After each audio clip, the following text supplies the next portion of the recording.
Nigeria democratic journey is one that is defined as an adventure and also a deja vu owing to the intermittent disruption and interruption of the military in terms of coup d'etat and then back to civilian rule. But since 1999, the democratic journey is predicated on the willingness of Nigerians to see a better Nigeria. But the question that begs for answer, why is Nigeria's democracy predicated on certain irregularities and sometimes abnormalities when it comes to various litigations that have characterized the electoral process?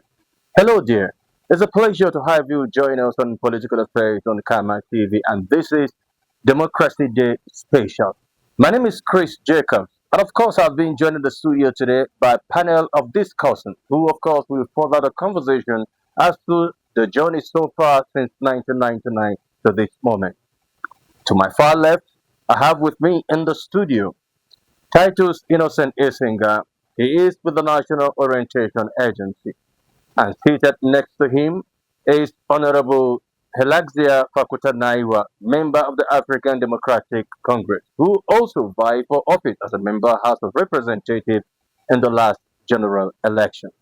And seated next to me is Albert Emmanuel. He is from the Poetic Mind and also a legal practitioner. And they join me now to further the conversation. And ladies and gentlemen, it's a pleasure to have you on Political Affairs today. Thank you very much. I think it is safe to say Happy Democratic Day. Yeah.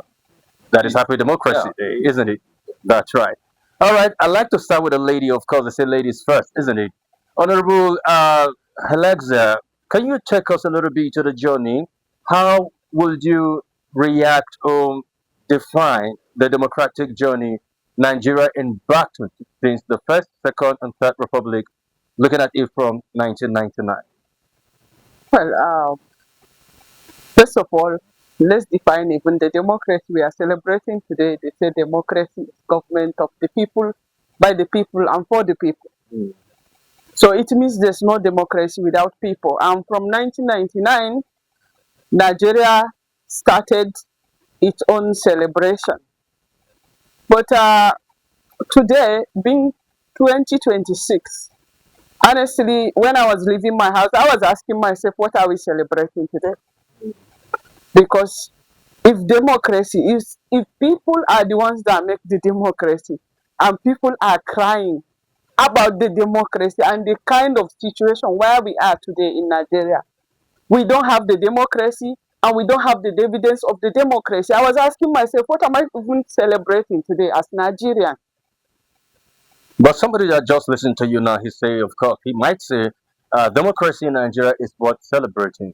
And perhaps because you might not be a member of the ruling party, that could have informed your decision to give such a submission that some Nigerians are crying and lamenting bitterly that there is nothing to show forth as regard to Nigeria's democracy. You know, when you say I'm not member of the ruling party, the reason why the ruling party, please, they took over the government through the most democratic election in the history of Nigeria. 2015 made our former president the hero, not just in Nigeria but all over Africa. How he allowed his predecessor and conducted the most democratic election in the history of the country. Look at where we are today. Intimidation, litigation, fight, just manipulation everywhere. People are now even confused. What are we heading to? Where are we heading to? Where are we today? So they cannot come and say what they did is not right. They can only defend what they have turned our country into. So at least I believe from 2015 for over 11 years, sorry, the ruling party messed our democracy for us. They are even the reason why today the celebration is just so weak. Imagine, today is democracy day and Nigerians are on the street protesting. Our children are in the bush in the hand of bandits. You are afraid to walk around the country free as citizen. I wish I can just be so optimistic that I can see something good to celebrate today. Mm. But if you look back, it's heartbreaking. Where we are today is so undemocratic. All right, let me get to you, Titus Innocent. You are of the National Orientation Agency. And of course, in the history of Nigeria, Nigeria's democratic process and electoral process, it's been said that the 1993 election, was seen to be one of the best, or if not the best, that brought in the likes of late Moshood Abiola, and it was said to have been the best election so far. But over time, how will you define the narrative being from an orientation agency? Has Nigeria really absorbed and digested the narrative that has been given out since 1993 general election? Yeah, thank you very much. And I think there are so many things that we have to put into perspective. Mm. One, just like we mentioned, the 1993 election is one of the best. And considering the fact that then nobody is thinking about religious issue, because as at then, SDP and NRC, all the candidates are from the same faith. So, and besides, Abiola and Tofa, and at the same time, Abiola running mate was Kinkibe. So nobody is even thinking of where they come from as in religious wise. So it was one of the best. But the only thing we need to do as the people in this country is one, what are our mindset? What do we do? Today, INEC portal is open for people to go and invalidate their voters card, for people to change their places of, if you want to change where you want to vote, maybe if you have lost your voters card, you go back and you go and get new one. Or if you want to change your place of voting, go and change. But today, a lot of people don't do that. People prepare to sit on the fence or rather to go and protest. And that is why we at the National Orientation Agency are saying that no, this is not the right thing to do. You can't sit on the fence. You are not for you are not you don't have your voter card, and yet you are criticizing something that is not going on well. You have to participate. That you have the right to choose the person you want. And until and unless the citizens have changed their mind, we have a mindset, we have changed our we have sometimes when people talk about rigging, there's a lot of voter apathy. I tell people yes, reason is the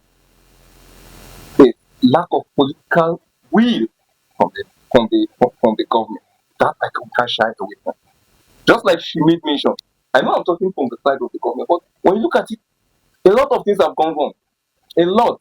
But at the same time, there are things that are going on right. So now, we as the people, how many times have you come out to endure the sun, the rain, to make sure that you vote the right person? Even though people will tell you that even if you vote for the right person, our vote will not be counted. That is voter apathy. Yeah. And I didn't want to So, ask yeah. you about that. Yeah, people. Now, whose responsibility it is to discourage voter apathy? Is it the political parties or the National Orientation Very good. Agency? That's a very good question. I've said this times without number that INEC has a voter education unit in INEC. All the political parties also have a role to play because they also have to enlighten their members. Because it's not enough for you to have a good number of followers, which they don't even know. Some of them don't even have maybe their voters card. They don't know what to do during election. Let me say before, during, and after election. These are key things. We should know that before elections, all of us have a role to play, including the political party. And that is why national orientation is going from place to place. Very soon we start going from one political office to the other to enlighten them, to let them know that it is not enough for your followers to carry stick and protest. It is not enough for your followers to instigate people to cause chaos during election, during before, during, and after election. These are things that we know. Now, the national orientation, it is our responsibility to enlighten the citizens on what to do before, during, and after the election. And we don't do that alone. We do that in conjunction with INEC and also the political office, the political party. Because even if each political party have a voter education unit. Okay. I will get back to you, but let me feel the pulse of Albert Emmanuel Audi. Of course, you are of the poetic mind, and what that suggests is that you are vocal in terms of write-ups, as well as poetry and so on and so forth. And you're also a legal practitioner. I don't know, but there is this issue that Nigerians have complained about over time. Our elections, in recent times have been characterized with litigation. So it looks like the court becomes the final arbiter, to point out who the winner of an election is, at the detriment of a greater majority of those eligible voters who came out under the sun and the rain to cast their voter for their preferred candidate. Why has the politicians made use of the court, frequently to be the final arbiter? Because I can recall uh, during the regime of the former administration of late President Mahmoud Buhari, any little thing you will hear them say, go to court, go to court. And when they go to court, they hardly, as a matter of fact, giving they get the judgment, but not justice. Well, from the perspective of Nigeria, Mm, you know that Nigerians only have the opportunity to vote for who they want.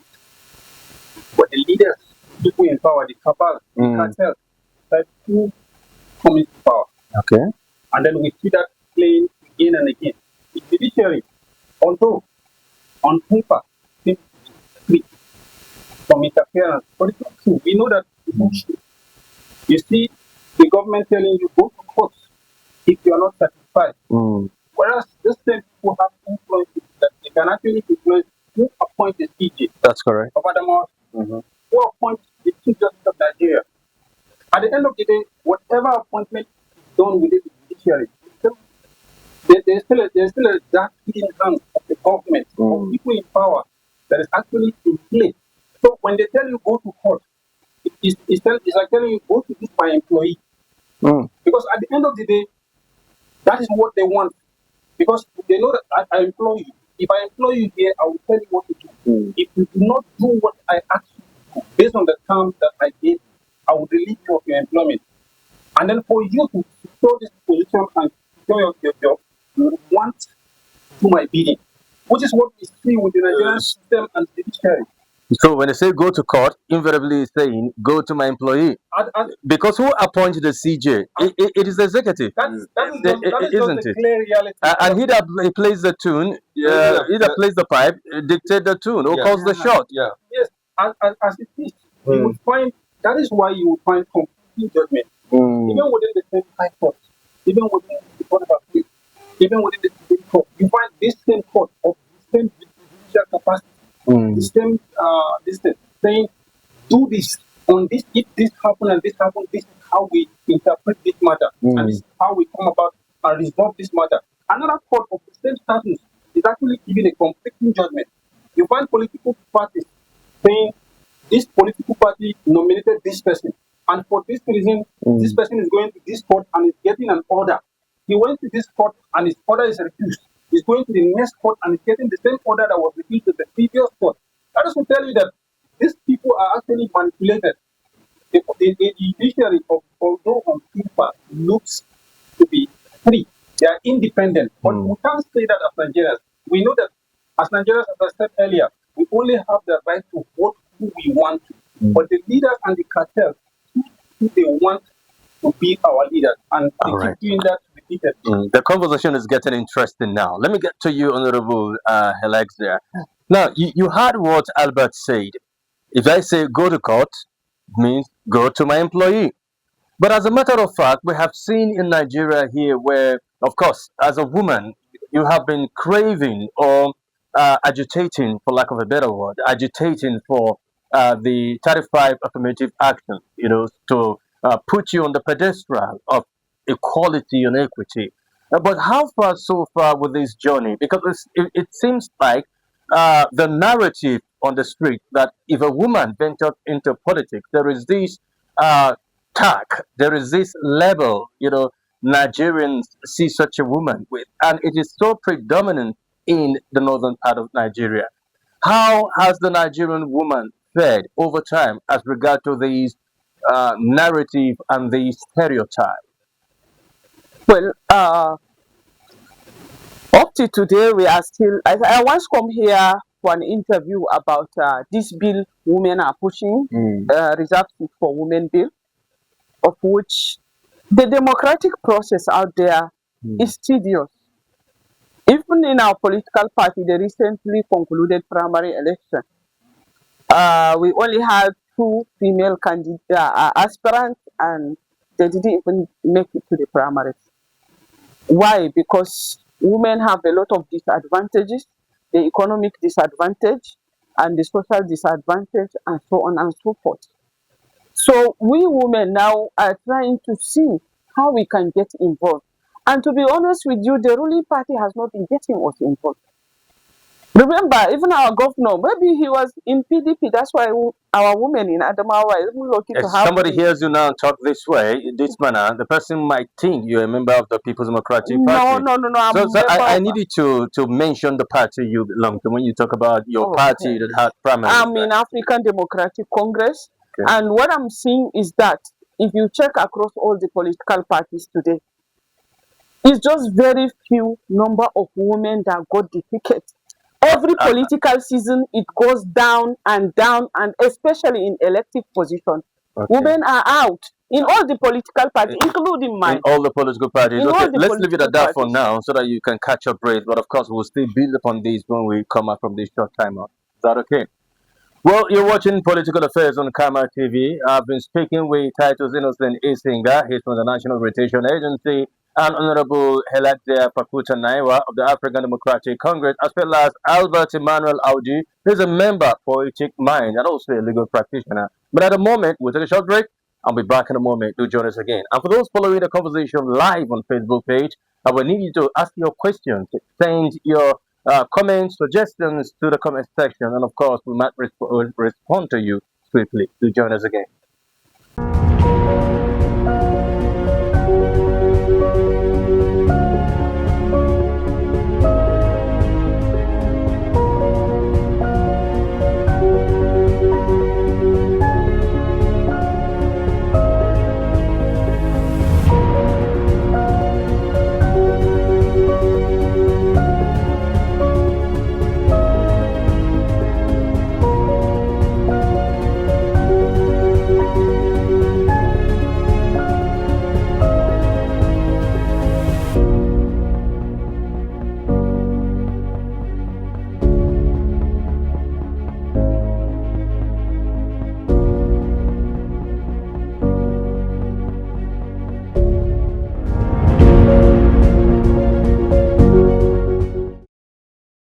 All right, glad to know you're still there. But if you're just tuning, you're watching Political Affairs on Kama TV. I've been speaking with Innocent Isinga. He's from the National Orientation Agency.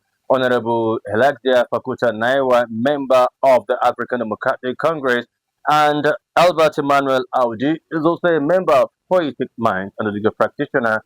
And of course, the trio have been very vocal as regard to Democracy Day. Today's Democracy Special on Kama TV. All right. Before the break, Honorable Helak, you were talking about the place and how the system has made the women in Nigeria's political atmosphere disadvantaged as regard of the stereotype. You know, currently, before women were even getting involved. But you know, the higher the poverty level, it even reduced the chances of women into the system. Remember, Nigeria is poorer than ever now at this stage. And women are at the economic disadvantage and social cultural disadvantage in all the political spaces. So now it gets worse than ever. So women are marginalized in the system. How many women got the ticket across all the political party? None. So the only way that women can get involved that will help us accelerate our inclusion is implementation of that affirmative action or implementation of the Reserve Fit for Women bill. It's just the way that will help women to get involved in this democratic process. But we've seen the like of Nenadi Usman, who is also a leader of one of the political parties in Nigeria. Isn't that a way forward at least? It's one thing to lead. I'm also a state treasurer of African Democratic Congress. Being an executive in a political party is fine as a woman. It's a great thing. But what we are saying is that in this elective position, how many women got there? It's where you make the biggest changes. It's where the policies are made. Where are the women? They are nowhere to be found. All right, let me allow you to pause. Maybe much later we'll get to find out where the women are because they say they are nowhere to be found.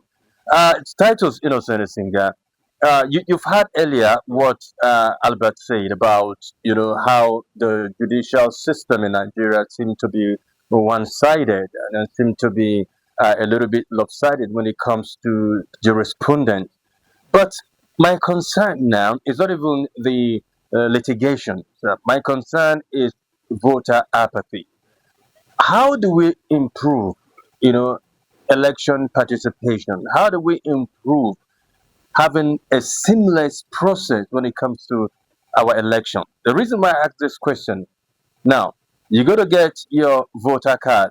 You will have to undergo certain processes that might be too tasking and demanding. Even the day you go to collect your voter card, it is still demanding. The day you go to cast your vote, there is still challenges. And of course, so how do we make Nigerians, understand that election no be war, election no be fight? You understand what I'm saying? In fact, as a civic responsibility, it is something of joy to participate and partake in the process. Yeah, thank you very much, Chris. You see, honestly speaking, it's very big, very, very difficult because some persons at the last election have not attended the meeting, enable them to Mm-hmm. Mm-hmm. till this moment, some of them are still relaxing and not even making them get that. And why is it so? Some of them have already positioned their mind that after all, this election, whether I do vote or I no vote, they will still do what they want to do. But I want to tell you that coming from the national organization, you shouldn't have that mind. I always tell people, vote for who you want to vote, so that tomorrow, if the journey is not good, you can able to say something. You can able to criticize the government if it is not doing well. You can able to praise the government if it is doing well. So now we need to know that voter apathy is something that is very difficult to fight. Today, if you go to polling stations or polling units, you find out that a good number of men don't go there to vote, especially elderly men. But you see, mothers, young persons are always there. And some of these young persons are not there to protect the vote. Rather, they are there because maybe their godfathers have given them money that if this thing did not favor me, just scatter the whole place. And in the Electoral Act, if a fight erupts in a particular polling unit, completely that place, the election will be cancelled. And sometimes I have said this to young people times without number, that if anybody will call you and tell you that go and instigate a fight in a place that vote is going on, tell the person to bring his or her own child, you go together with the person. And the person will know that yes, this person is informed. He knows what he's doing. Now coming about voter apathy, why is it that people don't like going out to vote? The reason is not far-fetched. A lot of persons are fed up with the system. And unless you go back and make the system good, that is when everything will go. You talk about seamless election. I believe that before now, the process is very, very rigorous. But now you can go online and fill in the form, do everything online. I remember when I was transferring my voter card from Jos to Adamawa State, I did not go to any INEC office. I sat at home, fill it online, take my passport, take a selfie. That's all. And the next thing, I went to INEC office, INEC headquarters to get my voter card. And you got it seamlessly. So it's just that people are so, I'm sorry to use this word, lazy or so. Some of us don't go extra miles. Go extra miles. These things, the portal is open. And I think by August, the continual voter education will end. I don't know whether there will still be a window period. So this is a moment for us as a people to go out there to get our voters card. And not only it's not enough for you to get the voters card. It's not you getting the voters card and go back home and sit down. But come 2027 during election, go and cast the vote for the right person. That's for your candidate of your choice. Now after casting the vote, you can still stay some miles away from Yeah, and wait I'm glad you're bringing this up Yeah. because tomorrow in Adamawa State, there's one local Yeah, we have our there local will be government local elections. government elections. Right. So this is the same thing. You can go there, go out there, cast your vote. After casting your vote, if you want your vote to be counted, you can go just distance yourself and wait. Maybe at the close of voting, in most cases it's 2 o'clock. In most cases, so by the time the casting of vote, they ended casting of vote, you can wait and wait for your vote to be counted. All right, let me get back to you, Albert. I've had, church folk say a closed mouth is a closed destiny. I've said that several times. Now, from the point of being part of poetic minds, it shows that you cannot just keep quiet but to talk. One of the mottos of communication experts say, I cannot not but communicate. You just have to talk. But there is this fear of the uncertainty by a lot of people that say, okay, freedom of speech. You have the right or the freedom to speak, but I cannot guarantee you freedom after speech. We used to see that from afar. Idi Amin Dada of Uganda had practiced that. He even told the Ugandans when he was the head of state that, okay, you have the freedom of speech, but I cannot guarantee you freedom after speech. So a lot of them now have to keep quiet. That is a way of muzzling those who have something to say. Now, as a poetic-minded person, how would you encourage Nigerians, not to keep mute? Well, if you see something that is wrong, you need to say it out. And what channels should Nigerians be taking advantage of, making use of, until the government at the zenith hears us? As to the question about freedom of speech, freedom of speech is guaranteed by the Constitution. That's correct. But when you are making your speech about whatever topic, you have to do it respectfully and within the bounds of the law. Now, you can actually be saying the right thing, but saying it in a way that it will irritate you. Now, if you actually make your case presentable within the bounds of the law, you didn't insult anybody, you didn't do anything detrimental to anybody's personal character. Not because if I say this person is a thief, and it's actually is a thief, and I have a proof that it's a thief, the person cannot do anything about it. Because even if he goes to court and files for defamation, he won't succeed. Because the truth is, what I'm saying he is. Now, when you're making your presentations, make it with your facts. Because when you make presentations and you make it, you are just alleging facts left and right without proper grounds as to where did you get this source from, what is your source of information, what are your statistics. Now, anybody can just come up and just say what he wants to say. But then when you are making your presentation, make it in line with facts available. And make your case, respectfully submit your case. If the person comes after you, Nigerians will be behind you. And then in the era of social media that we have today, everybody have a way of just coming out to express what he or she feels Nigeria should be like. But I bet you Nigeria has gone worse than we know it from 1999. Nigeria is even worse than we know it from this beginning of this administration. And then Nigeria is not even better because we have not yet translated from democratic Comes for the person. When will the crowd, begin to rise up on the occasion to salvage that person from the hands of the government? in a situation like that, me and you, the neighbors, we are neighbors to that person, and we should be brothers keepers. Then in a situation like that, the only thing we have is for us to rise up and create an awareness that somebody is held because he said the truth. Okay. And in a situation like that, the thing will not, because if I'm going on social media, I'm using my platform to post and say, this is what this government is doing to this person because he is underprivileged and he cannot fight for himself. And you are doing the same, the other person is doing the same. The government will be forced to rethink its action, and then awareness will be created, and a lot of people will come up in support of that person because the person is not breaking any rules or law. All right. Interesting. Let me get to you, Honorable Elijah Fakuta. I understand that some political parties in Nigeria seem to have been muzzled by the ruling All Progressive Congress, and that is not healthy for democracy. Because the place of opposition parties to checkmate the excesses, of the ruling party, and that makes democracy sweet. But what do you make of opposition parties in Nigeria under this regime of the APC? What is happening today is actually disheartening because of the way they muzzle the opposition. Today you cannot just peacefully criticize government.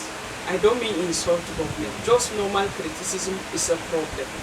Look at so many parties. Almost all the parties have legal issue in one way or the other for the first time in history of Nigeria. So are you blaming the APC for those issues? Not just, of course. They say if President Jonathan say, if a thief steal your thing, if a thief tell you go to court, he knows that his brother is the judge. Some of these cases you see, even a common man, just common sense will tell you, why even this case being heard in the first place? Imagine if I sue you for breathing the same oxygen with me. It's crazy. Some of the cases is not even supposed to happen in the first place. There's one case in this Adamawa that the former chairman of our party sued us. As I'm speaking to you now, the court asked him to pay us 20 million naira. That case is not supposed to even be heard in the first place. It was wrong. And this is not just happening in Adamawa State, across the Nigeria at national. It's too bad. When the ruling party think that they are allowing these things happen to affect opposition, they are shooting themselves. They are shooting themselves because they have now made the fragile trust that our people, the fragile hope that our people are still having in the system, they are breaking it day by day. You hear somebody saying, this person will win. If you ask, why are you saying so? You say, we have the INEC and the security. What does that mean? Are you saying that we shouldn't go to the polls because you have confidence in rigging the election or using the fragile system against people? It's too bad. All right, Honorable Alexa Kucha, for time constraint, I have to halt this conversation for now. However, this is just the part one of the conversation, but much later I will be joined by two additional discussants, to be part of the panel. But I still want to thank you so very much, gentlemen and a lady, for being part of the Shades of Democracy Special. Titus Inosadi Singa from the National Rotation Agency, and Honorable Alexia Fakucha Naiwa of the African Democratic Congress, and the third Emmanuel Auji, member, Poetic Mind, the practitioner. Ladies and gentlemen, thank you so very much for being part of Democracy Special here on Kama TV. Hope we had a good time. Thank you very much for being here.